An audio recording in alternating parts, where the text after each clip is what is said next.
भरतपुर महानगरपालिका वडा नम्बर 1 का वडा सदस्य राजु गुरुङज्यू उपस्थित हुनुभएको छ। कृपया राजु सर मञ्चमा आसन ग्रहणका निम्ति प्रमुख अतिथिको आसन ग्रहणका निम्ति म यहाँलाई हार्दिक अनुरोध गर्दछु। त्यस्तै शिक्षक अभिभावक सङ्घ रामनगर नाभी शिक्षक अभिभावक सङ्घका अध्यक्ष आदरणीय म मञ्चमा आसन ग्रहणको निम्ति अनुरोध गर्दछु। दुर्गा अर्यालज्यू आसन ग्रहण। त्यस्तै सदस्यहरू आदरणीय विगत सदस्यज्यूहरूलाई म यथास्थानमा आसन ग्रहणको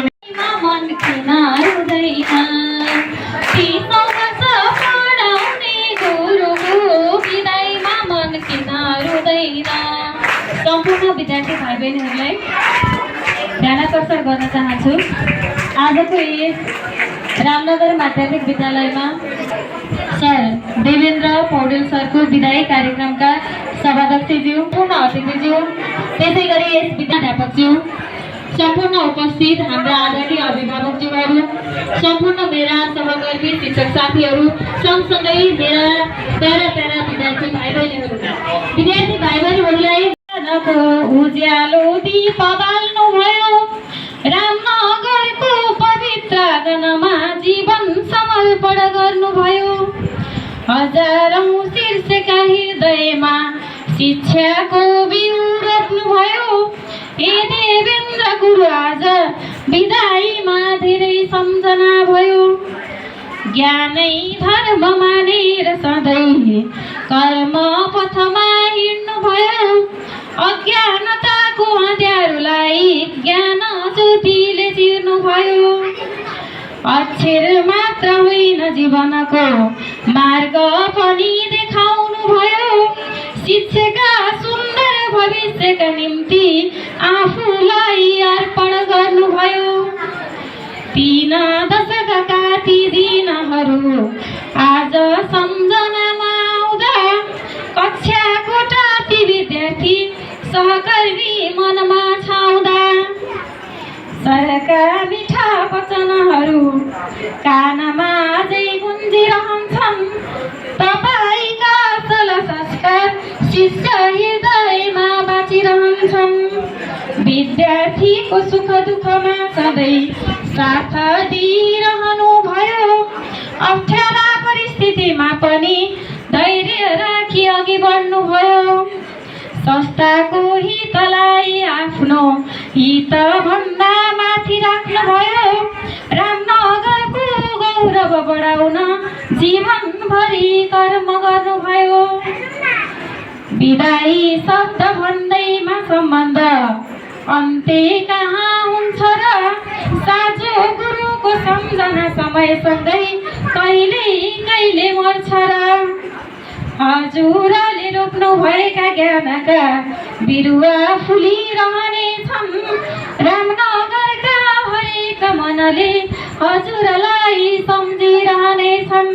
जीवहरूमा र साथै यस विद्यालयमा अध्ययनरत सम्पूर्ण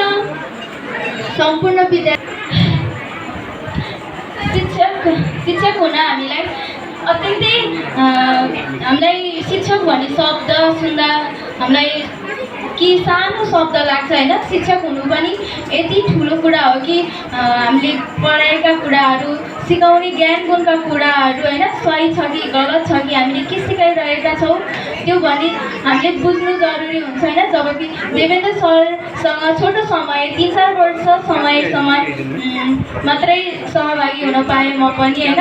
कक्षा 8मा हामीलाई पनि पढाउनु भयो, उहाँलाई धेरै धन्यवाद छ होइन कि उहाँले हामीलाई एकदम राम्रो मेहनत गरेर पढाउनु भयो। उहाँलाई धेरै धन्यवाद छ र उहाँलाई अझै आगामी दिनहरूमा पनि उहाँ खुसी निरोगी भएर बस्नुहुनेछ र उहाँले अहिलेसम्म जे जति पढाउनु भयो एकदम मेहनत र असलको कुरा भाव बनाउँदो रहेछ।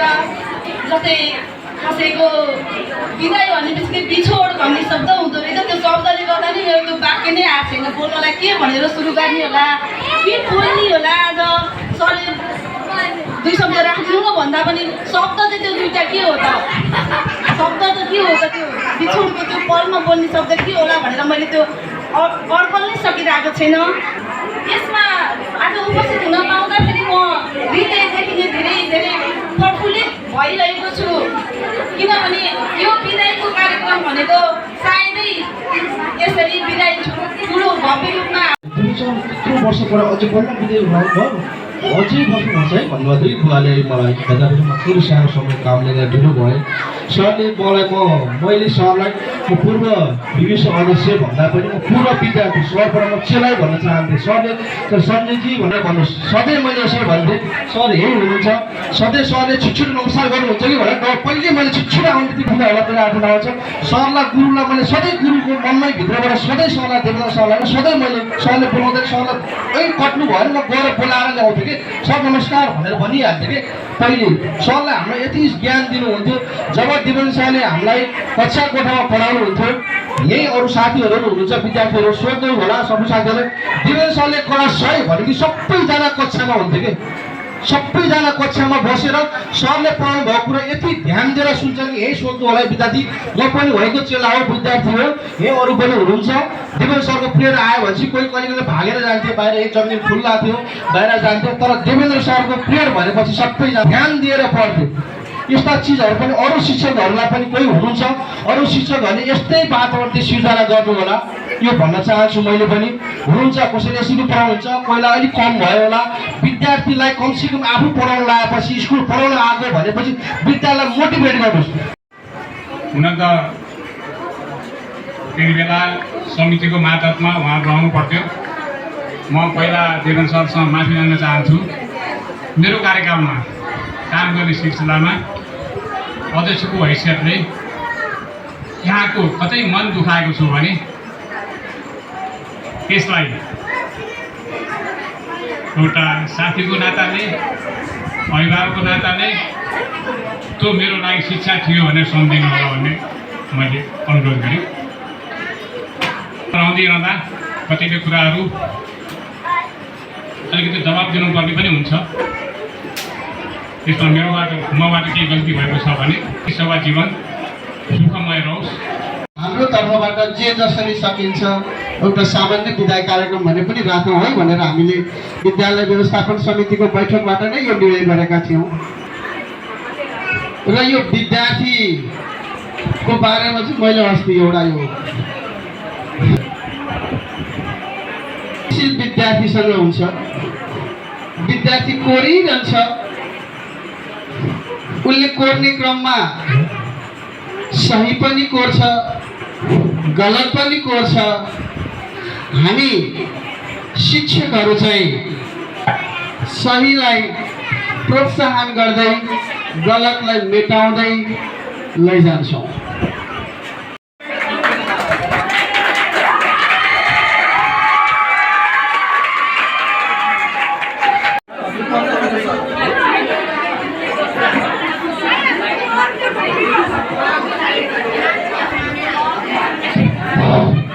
त्यसपछि आदरणीय अभिभावकज्यूहरूको कार्यक्रममा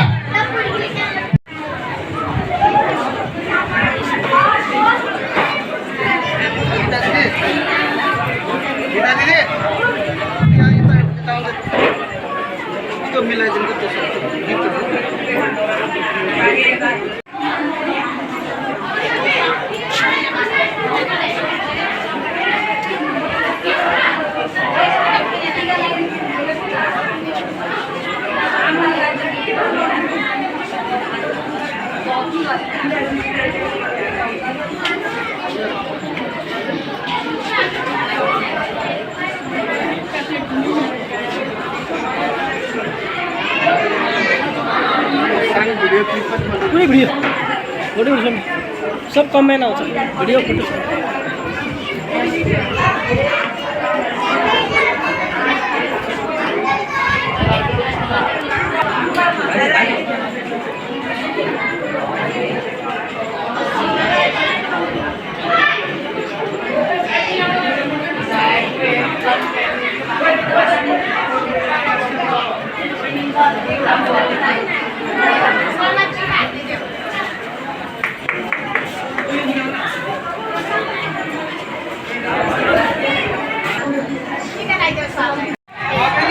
मैले अनुरोध गरेँ अब विद्यार्थी भाइ बहिनीहरू एउटा मायाको चिनो प्रदान गर्ने कार्यक्रममा जोडिनु होला।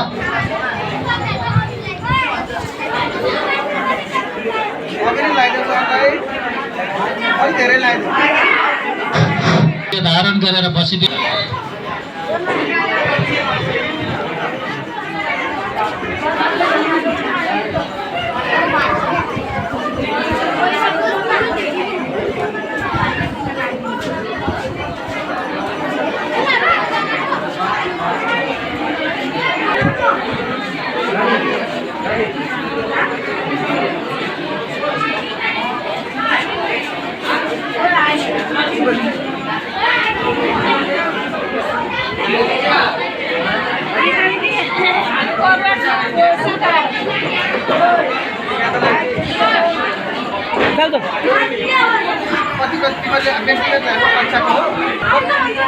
थुप्रै लाइनमा बस्नु भए पनि हुन्छ।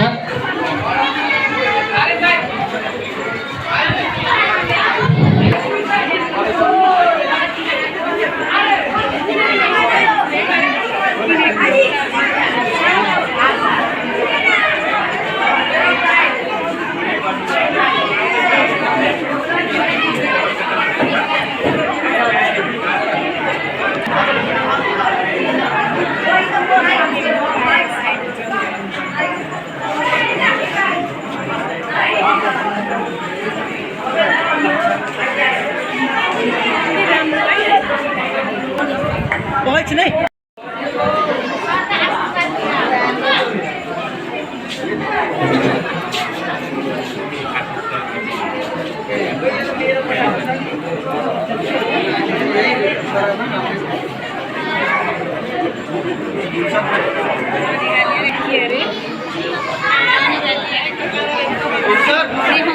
ज्यू सहायक प्रधानाध्यापकज्यू सचिवज्यूहरू विद्यार्थी भाइ बहिनीहरू निवर्तमान विद्यार्थी भाइ बहिनीहरू र अहिले भर्ना भएका विद्यार्थी भाइ बहिनी अभिभावकज्यूहरू सबै सबैमा मेरो नमन छ। हुन त हेड सरले अघि भन्नुभयो म 2046 सालमा काठमाडौँ इन्द्रप्राविमा अस्थायी शिक्षकको रूपमा काम गरेँ। 48 साल भदौ महिनामा त्यही विद्यालयमा प्रावि स्थायी भएर काम गर्दै आएँ। 50 सालमा मेरा विविध कारणले गर्दा काठमाडौँ जस्तो राजधानी सहरमा बसेको मान्छे पनि मधेस झरे। त्यो मधेस झर्नुमा मेरो छुट्टै आफ्नो एउटा चाहिँ व्यावहारिक कुराहरू छन्। सबै कुराहरू भनि नरहँदा पनि राम्रो होला। त्यसपछि कन्टिन्युड रूपमा मैले सेवा गर्दै गएँ। 52 सालमा निमावी अस्थायीमा लेन बढुवा भएर काम गरेँ। 2063 सालमा निमावी स्थायी भए। धेरै दुःख आरोहहरू पार गर्दै आइयो। अहिलेको जस्तो सेवा सुविधा थिएन।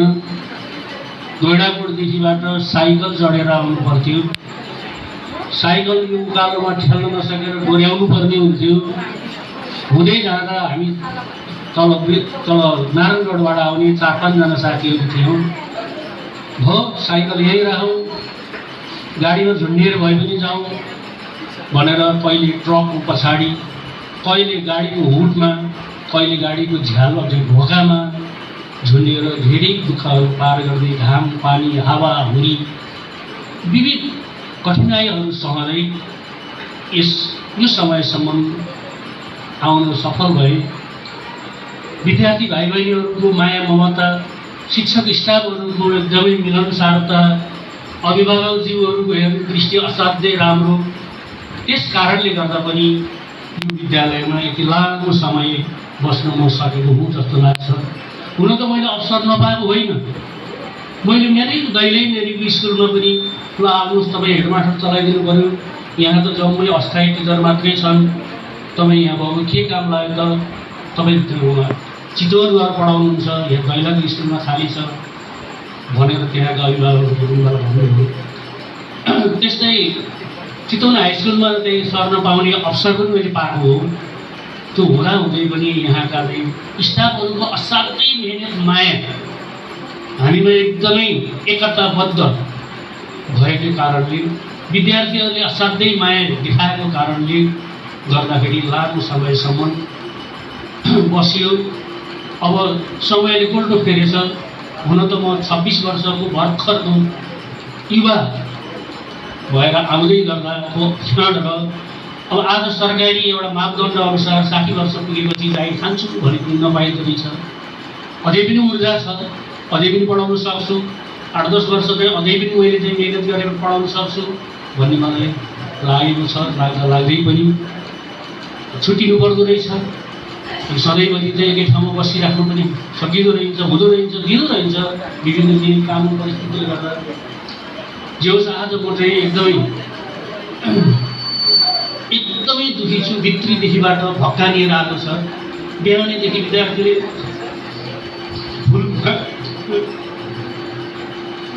फुलमाला लिएर बसेको दिवे छुट्टी लागेको रूपमा विद्यालय व्यवस्थापन समितिले निर्णय गरेर यत्र अभिभावकहरू, यत्र विद्यार्थीहरू जुटेर मलाई विदा गर्नुभएकोमा म भित्रदेखिबाट खुसी पनि छु भन्दै मेरा यी तिता मिठा कुराहरू र मेरा इतिहासका कुराहरू भन्दै आजबाट म चाहिँ औपचारिक रूपमा बिदाई माग्दछु। अनौपचारिक रूपमा त हामी भेटौँला। मेरो विद्यालय हो, सरले भनिसक्नुभयो म आजीवन सदस्य छु। आउँला साथीभाइ, विद्यार्थी भाइ बहिनी, पूर्व विद्यार्थीहरू होइन, सबैसँग भेटघाट होला। तर पहिला जस्तो अब सधैँ हुँदैन भन्दै यस विद्यालयको उत्तरोत्तर प्रगतिको कामना गर्दै सम्पूर्ण विद्यार्थी भाइ बहिनीहरूको उज्जवल भविष्यको कामना गर्दै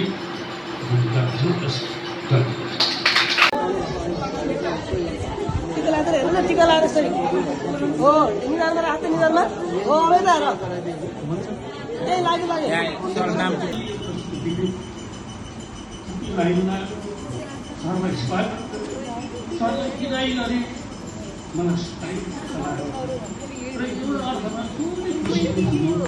किनभने आजसम्म यसरी विधिवत रूपमा विद्यालय व्यवस्थापन समितिले निर्णय गरेर यत्र अभिभावकहरू, यत्र विद्यार्थीहरू जुटेर मलाई विदा गर्नुभएकोमा म भित्रदेखिबाट खुसी पनि छु भन्दै मेरा यी तिता मिठा कुराहरू र मेरा इतिहासका कुराहरू भन्दै आजबाट चाहिँ औपचारिक रूपमा बिदाई माग्दछु।